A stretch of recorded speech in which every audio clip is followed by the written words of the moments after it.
Simenon's Maigret, a series of plays based on the novels of Georges Simenon.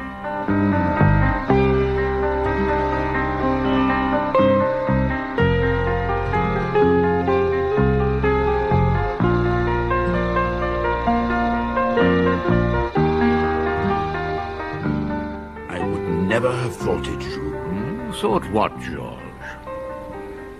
That we two would be sitting in this spacious glass house in the middle of a large park, watching the rain teeming down and drinking water.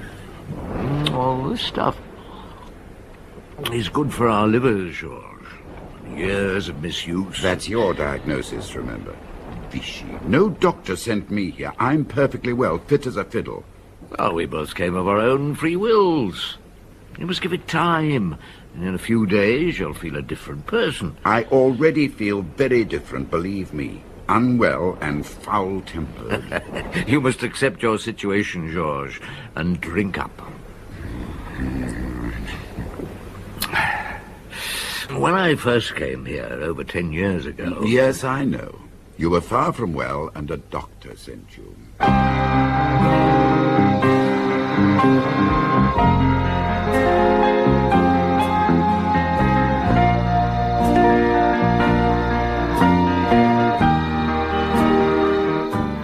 Maurice Denham as Jules Maigret and Michael Gough as Georges Simenon in Maigret Takes the Waters, translated by Eileen Ellenbogen and adapted for radio by Frederick Bradnam. Oh, it wasn't any doctor, you know. It was my old friend Pardon. Louise and I were dining with the Pardons when I, well, to be honest, almost fainted. Without reason. Overwork, not enough sleep, too much drink. Probably a bit of each. Oh, it was June. Paris was sweltering. I was just turned 50 and felt 90. Pardon examined me immediately after dinner. There was nothing seriously wrong. And he suggested the cure at Vichy. For 3 weeks, under the care of our friend Dr. Rian. And you didn't try to wriggle out of it, find excuses? No, Georges. Like you, I accepted my fate. You mean you were Shanghai? Well, for my own good. Within a week that June, I found myself sitting in this park, Louise by my side, watching the people come and go. Well, one evening in particular, the municipal band playing and the shadows lengthening across the green. Do you realize, Jules, it's been 5 days? I feel as if I've lived here all my life, Louise. Vichy's that sort of a place, a kind of second home. There she is again. The lady in lilac. And she's got her white shawl on, I see. I wonder, is she a widow? No, I don't think so. That face is an old maid's face. What age is she, 40, 50? Hard to tell. Do you think she's deaf? Deaf? Why? Yes, she could be. I mean, she doesn't seem to see or hear anything. No, not the music, certainly. On the other hand, she doesn't move with that carefulness I've noticed in the deaf. She should be in a nun's habit, don't you think? I'd say she likes her own company, likes solitude. Comes here every year, or twice a year. Oh, no, I don't think she's a visitor. She belongs. This is her town. What a way for us to go on. Do you think other people are doing the same about us? Well, so long as nobody recognizes me, I don't mind. Would you like a little stroll? No, I'd sooner sit here, have a pipe. You go if you want to. I'd like to. Just for 5 minutes. All right.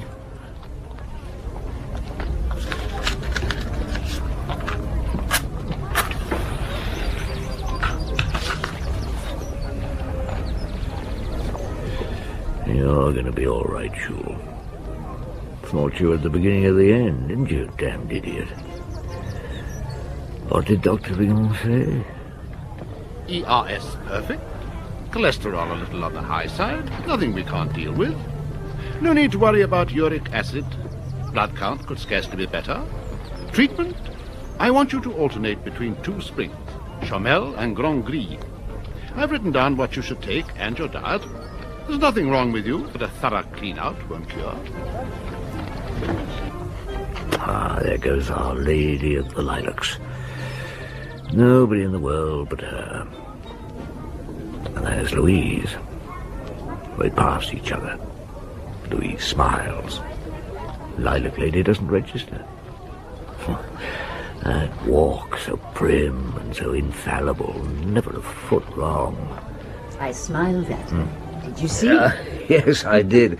And you have a lovely smile, Louise. But she wouldn't be able to tell, would she? I suppose she must know somebody. We should have her followed, perhaps. Oh, it's a lovely evening. You're not finding it too awful, Jules? Awful? No, that's the last thing. It's another world. I enjoy the strangeness of it. And something else, this summer in Paris, I had the feeling that everybody I knew was younger. Or that I was older than everybody, even old Yukar. Terrible. Now I'm already beginning to feel quite a young 50-year-old, and that's something. Now, come on, my girl, let's have a brisk walk back to the hotel. We're staying at that same hotel, I take it, Jules. No, where else could we stay? It hasn't changed. Go on, you have my interest. The Lady in Lilac. Well, Louise and I had gotten, as our Yankee friends say, into a steady routine. Louise insisted on taking the cure also. 2 glasses of the Gria Spring in the morning, walks, a light diet, 2 glasses here at the Chamel in the late afternoon. And never a glass of wine? No, naturally not. And we watched our fellow cure-takers and wondered about them. And, of course, the Lady in Lilac still teased us. We always noticed her. We even noticed that she didn't appear one evening in the park, not to listen to the band. And you then discovered that she was the best con woman in that part of France. You've a point there, Georges. I've never considered. Do you know, I actually like this stuff. Keep to the Lady in Lilac, please. We didn't get up all that early, and I'd sit around in my pajamas, drinking coffee, eating croissant, reading the local papers, and the daily Journal de Clermont-Ferrand. Now, the morning after Our Lady of the Solitudes had not visited the park in the evening...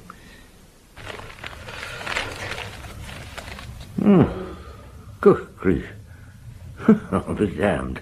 Louise? I'm feeling a tea. On the front page, a picture of the Lady in Lilac. What's she done, Jules? Allowed herself to be murdered. Murdered? Let me see. Well, she lived near here, the Rue du Bourbonnais. She did live in Vichy, as I thought. Owned her house, let furnished rooms on the first floor. Says she was strangled. How horrible. The poor woman. Well, who would do that to her? Well, was it a sex thing? Oh, they say not. The place was ransacked. Nothing seems to have been taken. There was money and jewels in one drawer. 2 of her lodgers found her yesterday morning in her sitting room. Who's in charge of the case? Oh, how should I know? You mean that you don't want to know? No, it says here something about the super in charge of the Department of Criminal Investigations being one Lecoeur. Probably the Lecoeur who was with me in Paris at one time. Will you be paying him a visit? I never understand, Jules, how you find your way through the back streets to where you want to go. And you don't even know these streets. Well, it's a policeman's sense of direction. Is it really? And you're always complaining that young Lapointe could become lost in his own back garden. Where are we now? The Rue du Bourbonnais. The dead woman's house? Across there. What's it called? Can you see? Just. The irises. There's a milkman trying to deliver the milk. Oh, he had his order, and until it's cancelled.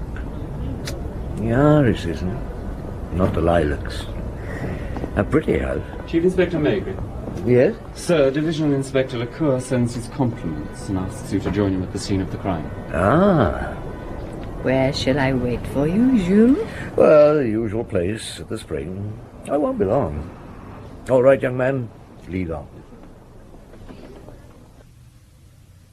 Did you know I was here in Vichy?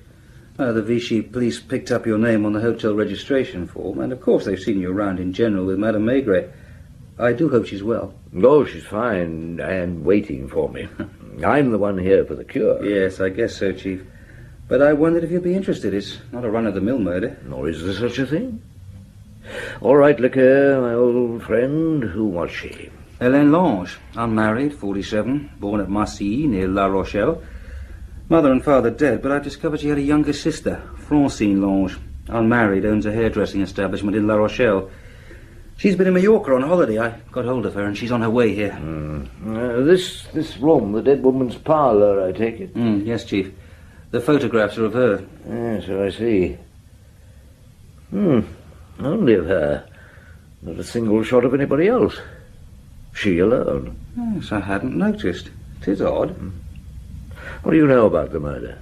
Well, not very much. The night before last, Hélène Lange had supper alone, 2 boiled eggs, washed up and went out. She was wearing a lilac-coloured dress. And over it a white shawl.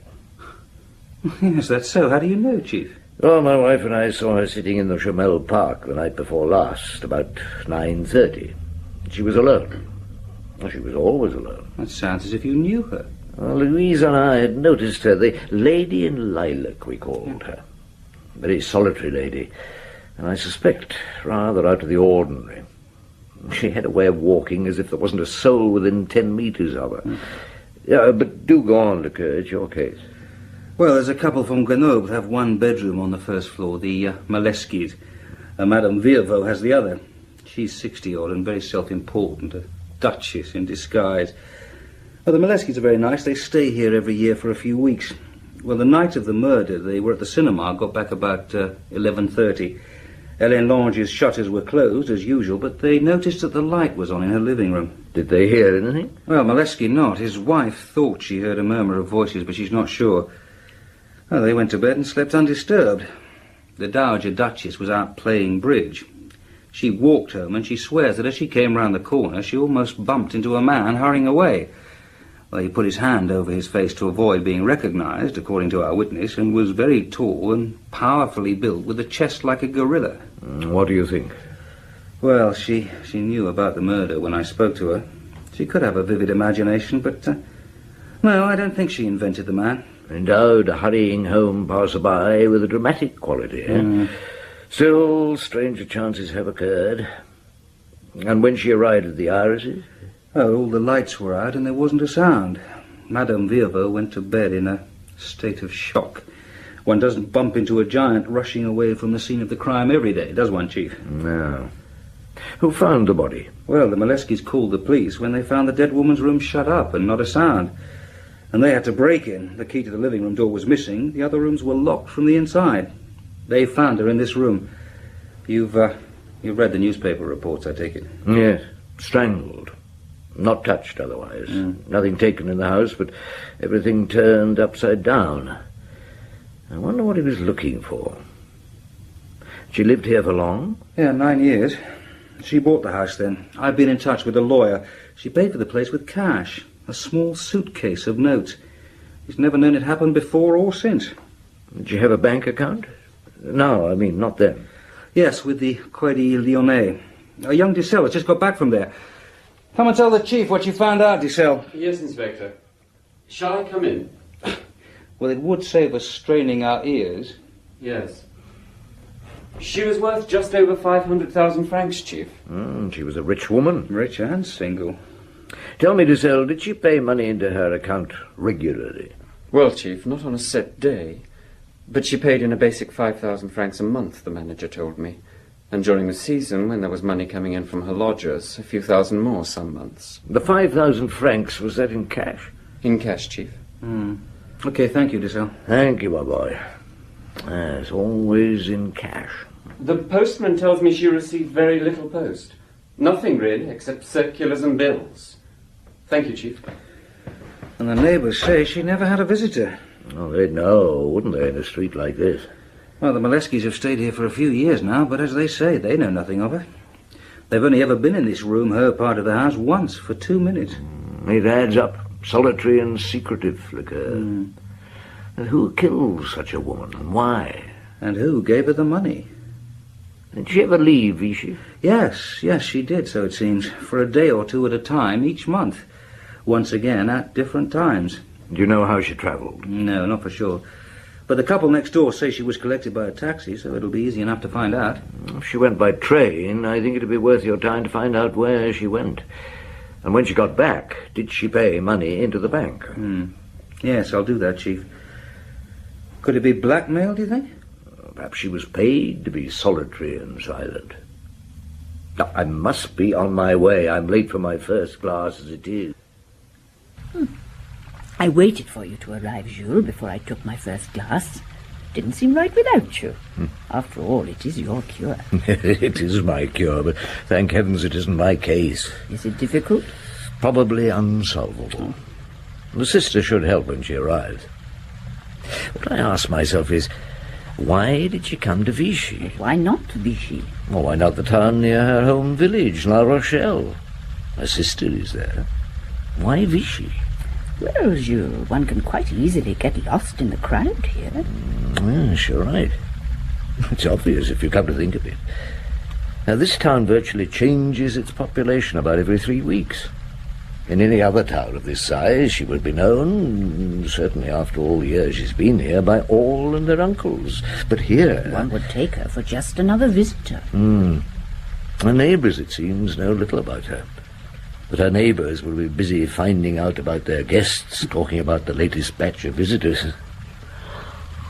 Well, that's the first class. We'd better have our second. We must have our second, or you must. Did you know the Vichy police are watching my every move? I can't see anybody in here who remotely resembles a policeman. The water comes out looking incredibly clear, doesn't it? Do you think the inhabitants of Vichy ever drink it? And what about the police? Oh, I reckon they prefer their beer. Now, come and sit down. I have a few more questions. It's nice you being on holiday, so that you can talk about a case. Well, it doesn't happen to be my case. No, dear, of course it isn't. Now, why that night in particular? The night she was killed, you mean? Yes. Why that night? Why not the night before or the month before? Because the murderer seized his chance, perhaps? She was solitary, she had a lonely routine. Nobody seems ever to have visited her, and she never visited a soul in the town. So to murder her on any night would, on the face of it, be quite simple. That is, if a local man was the murderer. But what sort of reason would he have for strangling her?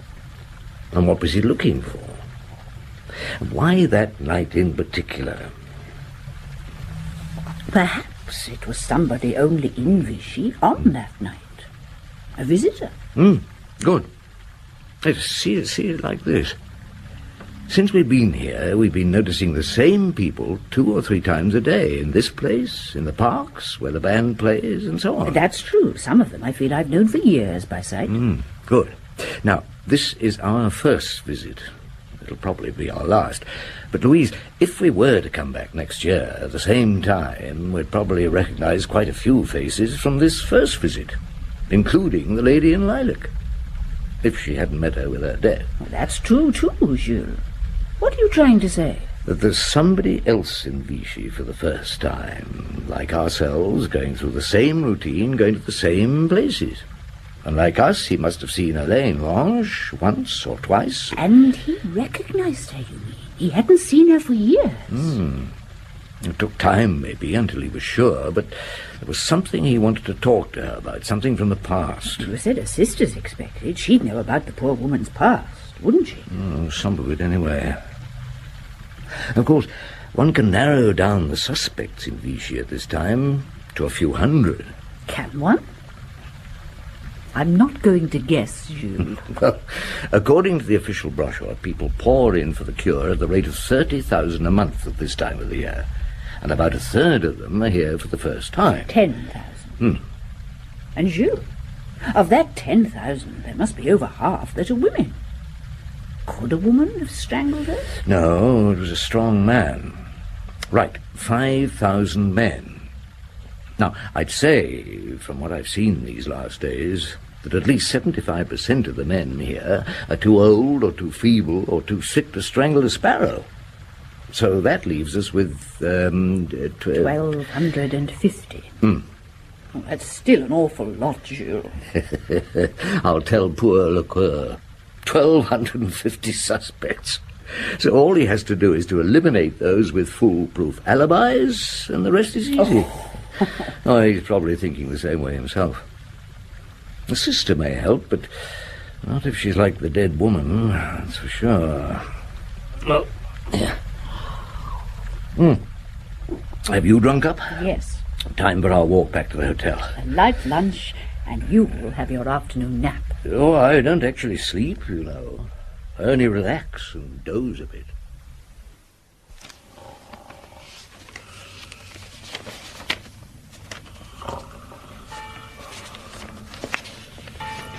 If I said, Jules, you were asleep and snoring, he'd say I made it up. Now, who can that be? Yes. Ah, Madame Maigret, I'm Inspector Lecoeur. Is, Yes. See for yourself. I was passing. I need advice. I'm sorry, I'll come back. I think it would be as well. He is here to rest, monsieur. What's going on? Inspector Lecoeur has called Jules, but he'll come back later. I was just passing the hotel, Chief. Oh, well, do come in. Do shut the door, please. What's happened? You do have a chair, Inspector. Fell sound asleep. Got a problem, have you? Well, in a way, yes, or rather, it could be a problem. You found the murderer, and it's turned out to be the mayor. If you knew our mayor, I'd happily arrest him. No, it's the sister, Francine Lange. She's here, and she's identified the body, and now I'm on my way to talk to her. You see, she's quite a handful. Is she like her dead sister? Doesn't open her mouth? Well, with Madame Maigret here, it's hard for me to speak my mind. Oh, monsieur, my husband and I have discussed every single type of human being at one time or another. I'm immune to shock. Thank you, madame. Well, she's as unlike her sister as a woman can be. I suppose she must be 40, but she looks younger. She's blonde and with one hell of a figure. And she's wearing a sort of see-through dress, and she's not wearing a bra. She's not married. She told me she knew too much about my sex to marry any of us. I take it you're sure she is the sister. Oh, yes, quite sure. You see, I thought, Chief, that with you in the room, life would be easier. I mean, she's decided that she can treat me as she treats all her men, I imagine. And you think she's likely to treat me differently? Well, I think you'd know how to treat her differently. You are Maigret from Paris. There, you see, Louise, the reputation I have with the ladies. And those who are not ladies also. Well, to the non-lady then, Lecoeur. Louise, I'll see you at the park at 5 o'clock. If you're through with Francine by 5. I've never been in my sister's house, you know. Yes, so you were saying, mademoiselle. And this is where she didn't entertain the gentleman friends she didn't have. The old maid's parlour. She entertained one gentleman recently, mademoiselle. One too many.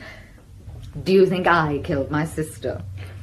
She was brutally strangled, although she fought hard against her attacker. Yes, she would. Have you any idea? We've no idea who it was, no idea why it happened. Will you tell us what you know about your sister? When did you last see her, for instance? 6 years ago. She came to La Rochelle, turned up out of the blue. Now tell me what you know of your sister's background, Francine, as a young woman. She went to secretarial college in La Rochelle, then she worked there. Then when she was about 23, she went to Paris and worked as a secretary. I followed her there a few years later. Do you remember where she lived in Paris? Oh, yes, well. She had a very nice flat in the Rue Notre Dame de Lorette. She must have been earning well. Or somebody was paying for it. If they were, they weren't getting value for their money. I've liked men. I still do. Elaine, never.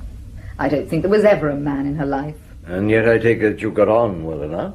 When we saw each other, yes. I turned to her once, and she was a real sister that time. You were in trouble in Paris? 15 years ago. I had a child, a boy. Elaine found foster parents for him on a farm in the Vosges. We both used to go and see him. He was nearly 3 when he drowned in a pond. It seems, mademoiselle, that your sister led a very lonely life. Ever since she was a girl, she was happiest on her own. It could be maddening. She had such a very good opinion of herself, a sort of being self-satisfied. Self-satisfied? She looks it in all these photographs of herself, don't you think? Somebody took them, mademoiselle. I wish I knew who. Well, I took that one. A boyfriend of mine took that. The others? Probably she stopped somebody and asked them to hold the camera. If it was what she wanted, she wouldn't hesitate, believe me. Presumably, Mademoiselle, you've no idea how your sister lived. I know she owned this house. I imagined always she lived by letting rooms. Well, you'll be surprised. She left no will, it seems, Mademoiselle.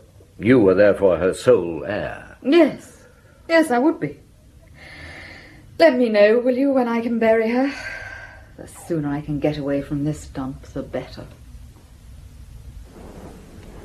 So you stopped Lecoeur from saying you will be surprised to know that she died a rich woman. Yes. I explained to him afterwards. Well, not that I could really explain, Georges. I felt only that this forthright sister wasn't perhaps as forthright as she might be. And the less she knew what you knew, the better. That is simply, Georges, if she knew about the 5,000 francs a month and discovered that we knew, she could try to obliterate the source. Did you think that the sisters had been in something together? Well, they were together in Paris. Elaine up until 15 years ago, Francine more recently.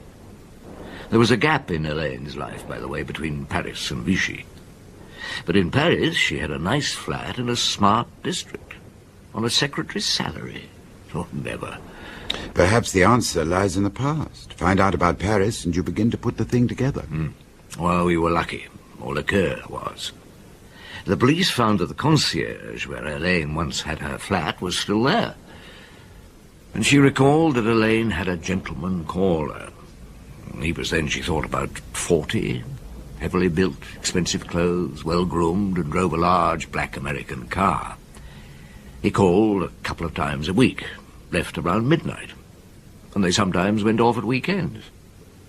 This for about 4 years. And then Elaine suddenly left.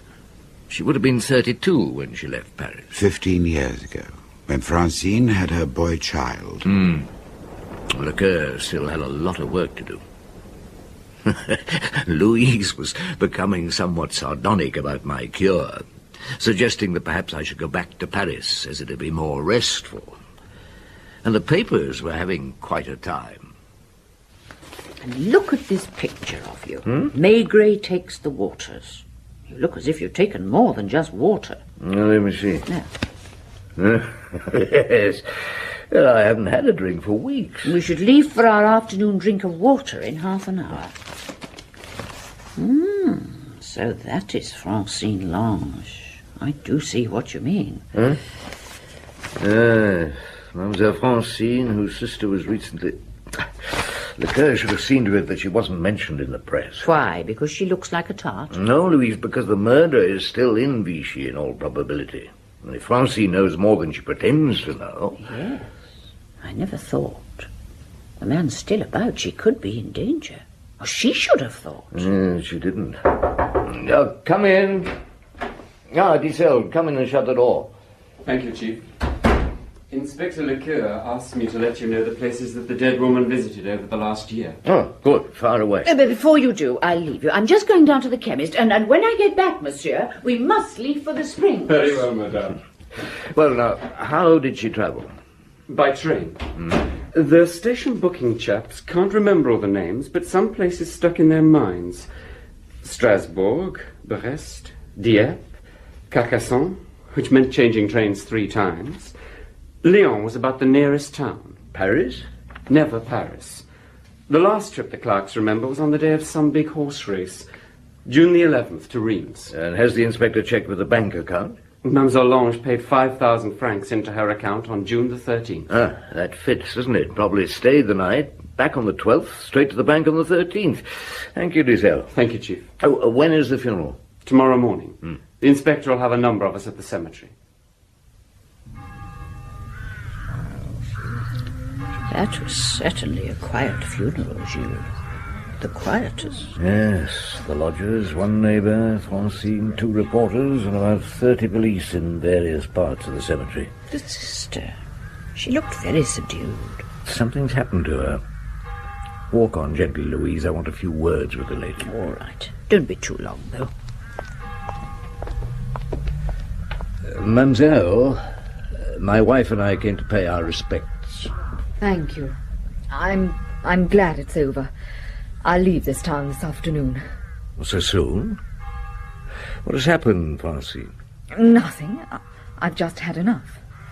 There'll be quite a deal of business to attend to still, won't there? Your sister died a wealthy woman, as you must know. Did she help you set up your hairdressers in La Rochelle, Francine? She came into some money years ago. She loaned me some. Her lover must have been a rich man. I believe he gave her that money. 15 years ago. The first payment of many, Francine. Perhaps she did have a lover. I don't know. Well, you said the other day there was never a man in her life. Now, that child you had 15 years ago, where did you go to have it? Why do you want to know? Well, I'm not sure, mademoiselle. Where was it? Burgundy. A village called Maigret-le-Mont. And your sister went with you? I told you. She was a good sister at that time. Why are you frightened, mademoiselle? You are, aren't you? Are you afraid of the man who killed your sister? I had a phone call this morning. He threatened me. So I'm going to clear out. If he wants to kill you, Francine, he'll not stop trying when you leave Vichy, will he? You'll be just as good a target in La Rochelle, won't you? This lady is Madame Dubois, Chief. Madame Dubois, this is Chief Inspector Maigret. Oh, monsieur. Madame Dubois is the switchboard operator at the Hotel de la Gare. Francine's hotel. Go on. Well, just by chance, she listened in to the call made to Francine Lange by a man this morning. Oh, I don't make a habit of listening to calls, monsieur. Everybody believes we switchboard girls do, but we don't. Well, not all that often. Mostly we're too busy, and most calls are too boring to bother with. Yes, but this morning you did because... I wasn't busy, and the man had an odd voice, and he was in a phone box, and he wasn't the boyfriend phoning from La Rochelle. Yeah, and the conversations with the boyfriend were interesting. Oh, they were hair-raising, monsieur. Yes, but what did this man say, madame? He asked if she was Francine Lange. She said yes, she was. He went straight on and said it was of the utmost importance that she should stay on in Vichy for a few days, in her own interest, and he would be in touch again. Then he finished by saying that there'd be a great deal of money in it for her. Thank you, Madame Dubois. Tell me, did he have an educated voice? I mean, you said it was odd. Oh, the voice of an educated Parisian, monsieur. Odd, because it was wheezy. I had a friend once who was an asthmatic, and she used to wheeze just like that. Yeah, I know what you mean. Well, that is invaluable, eh, Liquor? And from a phone box, are you sure? Oh, yes, quite sure. The public telephones have a certain sound to them. And when he asked me if there was a Mademoiselle Lange staying in the hotel, he hadn't closed the box door. You could hear the traffic. Then he closed it. Yeah, I've had a number of other hotels checked on, Chief. He phoned 7 asking for our girl before he was lucky, and they, too, were sure it was from a phone booth. You do know, monsieur, that Mademoiselle Lange left the hotel a few hours ago? Yes, madame, we knew. She was in a hurry, Chief. I'm told that she changed from her funeral black, paid her bill, and drove off in that smart little car of hers all in half an hour. Did she? So the offer of money if she stayed had the opposite effect. What was she frightened of, eh? I may be speaking out of place, but surely the man who phoned could have been her sister's murderer. I'm sure he was, madame. But he doesn't intend to murder again. I don't think he intended to murder the first time. Now, he wants some information. Elaine Lange wouldn't give it to him. Perhaps Francine will. Only, whatever it is, she, like her sister, is in fear of having to give it. Do you follow me, Luca? Yes, I think so, Chief. I wish I did. What sort of information does a man want so badly he'll kill for it? I'll kill a woman for it. That is of the utmost importance, madame. Luca, it's none of my business, but I think you should keep a watch on the phone boxes near the main hotels. You know what to look for, and he'll phone again. Now, I must have my last 2 glasses of the waters. Thank you, madame. It's been a pleasure meeting. Oh. You're looking round, Jules, as if you expect the lady in lilac to reappear. It makes me shiver. I'm sorry. I'm not sure what I'm looking for. I swear this water tastes more bitter this evening. It's the mood you're in. He must have an overriding obsession. For 15 years. He never meant to kill her. Only to get her to tell him the truth. Or did he discover something so monstrous, so unforeseen that... I think you're actually sorry for her. Well, his world has collapsed, as they say. Already he's reduced to escaping his wife so he can make phone calls from boxes.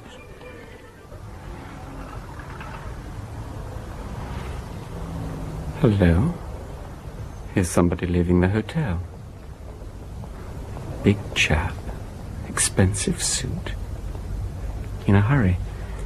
Heading straight for the phone box across the road. Better radio in. Dussel here. Suspect in phone box in the Rue de Gaulle. Watching. Damn it, I think he's spotted me. Out of the phone box. Going south towards Chomel Park.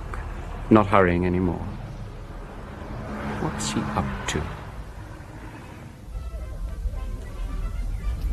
You think he's with his wife? Well, he can't phone from his hotel. How did he get away the night he visited Elaine? What was out of the opera house, you know? I think it was Tosca. Women like Tosca, I'm told, more so than men. You could be right. What sort of a man could love Elaine Lange? Jules, there's a man over there, standing watching us. So I see. The person I was looking out for, Louise, without realizing. Good evening, monsieur. Can I help you? Good evening, Monsieur Maigret. Madame Maigret. Monsieur. I am Louis Pellardeau. Do you mind if I sit? No, please, Monsieur Pellardeau. As you can hear, I'm sure, I suffer from asthma. And I was hurrying earlier, but then I gave the policeman following me time to catch up. It's that young sergeant, Jules. Dussel, isn't it? Oh, over there, I see. He won't interfere unless I call him. Well, monsieur, you have something to tell me. I hoped you'd be here. I have seen you in here in the evening, as I also saw Elaine Lange here one evening. We called her the Lady in Lilac. Good name for her. I hadn't seen her for 15 years. I'd no idea she lived here, and this is my first visit, so you see it was all fortuitous. I must warn you, Monsieur Pellardeau, whatever you say could be used in evidence. Yes, I know. I'll tell it all again to the local police, but I must speak to you first. You see, there's something I need to know. You're a clever man. You may well know the one thing. So be it. Elaine Lange was your mistress? Once, for some years, she worked for my firm. I've been married for 30 years. I was 40 when I met Elaine. It wasn't very passionate affair, but I think I loved her. And did she love you, monsieur? There was only a glimmer of warmth in Elaine's nature, not enough for love. Although I believe that she would love our child well enough. Perhaps you knew she had a child 15 years ago. She said she went to Burgundy to Maigret-Le Mans to have it? Correct. It was a son, Philippe. She sent me a copy of the birth certificate and said that she wanted never to see me again. I understood. She said she would devote her life to bringing the child up if I would support her and him. But I must not see him until he was of age. So she would disappear and she would let me know where to send the money. She reckoned, correctly, if I knew where she was, I wouldn't have the willpower not to try to see her. I'm rich. I gave her the money to buy a house. I gave her money also for her younger sister's education in a Swiss convent. Elaine was devoted to the upbringing of this sister. If you'd met Francine Lange, as you wanted to, you'd have found her an unusual product of such an education. Sir, that was a lie also. I knew nothing about my son. She only ever wrote to tell me where to send the money each month. I saw her in this park. I wasn't sure it was her at first, but the second time, yes. I followed her back to her house. She never noticed me. I don't think she noticed anybody. I had to see her. That Monday, my wife went to the opera, Tosca. I wheeze louder than the singer, so I don't visit the opera house. I found Elaine in this park. I followed her back, introduced myself. I don't think she recognized me. I forced my way in and asked her about the boy. She was very calm. She told me many things about him. I asked to see a photograph. She refused. I suddenly ceased to believe her. That room, there wasn't a sign of anybody in it, ever, but Elaine. I asked to know where the boy was. She sat there, said nothing. I opened her desk, some drawers, nothing. There wasn't a single thing. Letter, photo, school report, document. I took her by the throat to make her tell me the truth. I used too much strength. If only she'd shown a spark of feeling. Afterwards, I ransacked the other rooms. Nothing. Nothing. Was there ever a child? Is he long dead? Or an imbecile? I still wanted to know. So I tried the younger sister, and then I realized I was being watched. I'll tell you, monsieur, what I believe to be true. You never had a son. What? Francine gave birth to a son at Maigret. She had it fostered, and it drowned when it was 2. Elaine registered it as hers. From then on, both sisters sat back and let you pay. Elaine's plan, I suspect. Practical and simple. Monstrous. Monstrous. For 15 years, I believed I had a son. He was quite right. It was monstrous. Ah, here's Louise. Come to see that we're drinking our medicine. Have you both finished? Jules? Georges? No, sit down, my dear. I haven't finished my drink or my story quite. Which story, Jules? When I last came here to take the waters. Oh, that. Those 2 terrible women. That poor man believing he had a son. It was in this park, wasn't it, Jules? Yes, just over there. He told us his story while Lecoeur and his chaps gathered to take him away. What happened to him? Well, he employed a good lawyer and the best advocate in France. He pleaded guilty to manslaughter with mitigating circumstances. His story was such they acquitted him. For once, I was glad to see a man who had killed walk free. They took him for a ride, did those 2. Everything came out in the court about Francine. The money for her education, how Hélène claimed they were orphans, Francine's child. Pelado. That was his name. A good man of business, but a complete sucker otherwise. And to take up with such a woman. And to come to Vichy to take the waters. At least it didn't rain each day. But it did me good. Busman's holiday though it was.